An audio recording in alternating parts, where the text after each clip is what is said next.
part of an overhaul of the British Army, an £800 million contract has been agreed to supply the Army with 148 upgraded, fully digitised tanks as part of a major overhaul of the armed forces.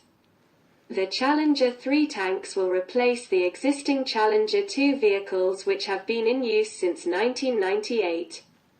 The vehicles will be produced at the Rheinmetall Bay Systems Land, RBSL, plant in Telford, Shropshire, under the military restructure, announced in March. The overall number of tanks will be cut from 227. The tank contract is part of a defence review which will see the Army's size reduced to 72,500 soldiers by 2025 as part of an increased focus on drones and cyber warfare. The deal will see the Army's number of tanks reduced 227 to 148. The Ministry of Defence, MOD, said the Challenger 3 would be able to travel up to 60 miles per hour, 97 kilometers per hour, with an increased range and be the UK's first fully digitised tank.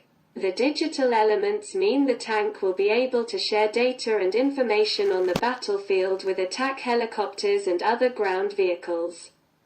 The contract will create 200 jobs at RBSL's plant, including 130 engineers and 70 technicians, the MOD said.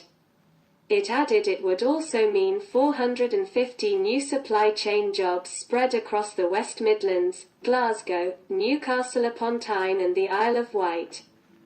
Defence Secretary Ben Wallace said the £800 million contracts would create hundreds of jobs across the UK. Defence Secretary Ben Wallace said the new jobs would ensure soldiers benefit from the very best of British engineering.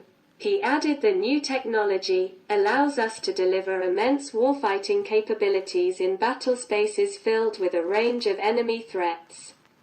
In the words of Ben Wallace, this announcement shows there is a future for tanks. There will though be fewer of them. The British Army has 227 aging Challenger 2 tanks. Only 148 of them will be modernised and they won't be entirely new. The Challenger 3 tank will use the existing chassis, but it will have a new digital turret and smoothbore gun. It will also have a more powerful engine. Will there be risks in bolting new systems to the old ones? A similar plan to upgrade the Army's Warrior armoured vehicle didn't work out. That program's now been scrapped. Ben Wallace insists it won't happen again. He says the Challenger 3 tank will deliver the most lethal tank in Europe. It's due to come into service by the end of the decade. In reality, designing an entirely new tank from scratch would have cost too much and taken too long. While buying a tank from another country, without creating British jobs, was clearly politically unpalatable. Deputy Chief of the General Staff, Lieutenant Gen. Chris Tickle CBE, said, "The integration of Challenger 3 is key to ensure our success and integration in the land domain.